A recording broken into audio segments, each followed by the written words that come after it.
Sir నమస్కారం sir. నమస్తే. Sir Chiranjeevi గారు తన పీఆర్ అండ్ పర్సనల్ మేనేజర్ ఇద్దరిని కూడా ఉద్యోగం నుంచి పీకేశారు. ఏదో అవకతవకలు జరిగాయని చెప్పేసి ఒక వార్త వైరల్ అవుతుంది సార్. అసలు ఏం జరిగింది? మరి ఎందుకు తీసేయాల్సొచ్చింది సార్? ఏం జరిగిందో మనకు తెలీదండి. వెబ్‌సైట్‌ల్లో ఉన్నటువంటి వార్తల ప్రకారమే హ్మ్. తెలుసు. ఓకే. అంటే తనకి సంబంధించిన ఆర్థిక వ్యవహారాలు హ్మ్. ఇవి కూడా ఎక్కడో ఏదో జరుగుతోంది అని ఆయనకెక్కడో డౌటొచ్చి, ఓకే. ఇవన్నీ దగ్గర పెట్టుకొని ఎంక్వైరీ చేయగా కొన్ని అవకతవకలు జరిగినట్టుగా తెలిసింది అనేది వార్త. హ్మ్. వాళ్ళ వైపు నుంచి. ప్రధానంగా జీకే మీద ఒక ఆరోపణ వచ్చింది. ఆయన చిరంజీవి గారి వ్యవహారాలన్నీ చాలా కాలంగా చక్కబెడుతున్నాడు. జెమినీ నుంచి వచ్చాడాయన. ఓకే. దూరదర్శన్ ప్రొడక్టు. ఆ తర్వాత జెమినీలో చాలా అంటే ఆయనకొక ఇమేజ్ ఉంది ప్రపంచంలో. ఆ ఇమేజ్ ఏంటంటే ఇప్పుడున్నటువంటి చాలామంది యాంకర్‌లు ఆయన చేతుల మీదుగా ట్రైన్ అయిన వాళ్ళే. సుమ గారు, ఝాన్సీ గారు వీళ్ళందరూ. హ్మ్. ఆయన చేతుల మీదుగా ట్రైన్ అయిన వాళ్ళే. ఆయన చిన్న మనిషేం గాదు. చాలా ఆయనకి పాపులారిటీ ఉంది. జెమినీ కిరణ్ గారికి ఆయన తలలో నాలిక అని చెప్తారు.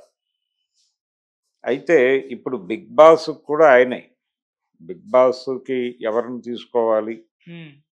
ఈ వ్యవహారం అంతా డిజైన్ చేసేది అతనే. అలాగే చాలా ఈవెంట్స్ హైదరాబాద్‌లో జరిగే చాలా ఈవెంట్స్‌ని ఆయనే ఆర్గనైజ్ చేస్తాడు. ఆయనకు విడిగా ఒక ఈవెంట్ మేనేజ్‌మెంట్ దుకాణము, వ్యవస్థ ఉంది. అయితే ఈయన మీద ఈ ఇప్పుడు ఒక ఆరోపణ ఉంది అనేది వార్త. 'బిగ్ బాస్' కంటెస్టెంట్‌లు ఎవరితోనో ఏదో ఈయనకొక ఎఫ్ఐఆర్ ఉంది అనేది కూడా వార్త. హ్మ్. ఈ గ్రౌండ్‌లో కూడా ఆయన్ని చిరంజీవి గారు పక్కన పెట్టారు అనేది వినిపిస్తున్న మాట. ఓకే. ఇది జీకేకి సంబంధించి. ఆ తర్వాత ఆ రెండో పేరు అతను పర్సనల్ అసిస్టెంటో ఇంకోటేదో అయ్యుంటాడు. అవును. బాబీ అండి. బాబీ అంటున్నారు. హ్మ్.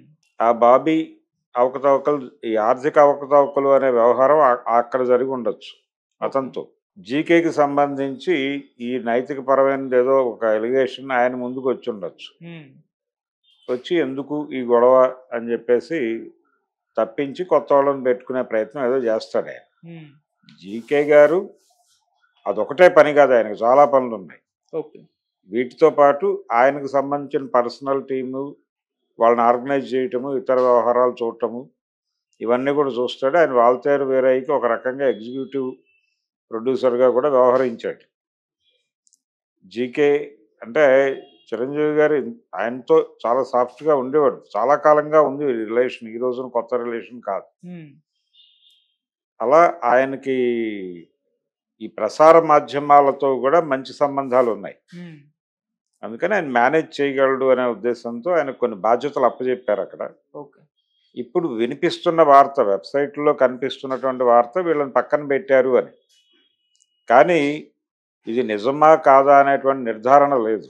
ఇది జస్ట్ రూమర్‌గా మాత్రమే బయటకొచ్చింది. రేపొద్దున వాళ్ళు ఖండించొచ్చు. అనవసరంగా రాశారు ఈ వార్తలు, అనవసరంగా స్ప్రెడ్ చేస్తున్నారు అని.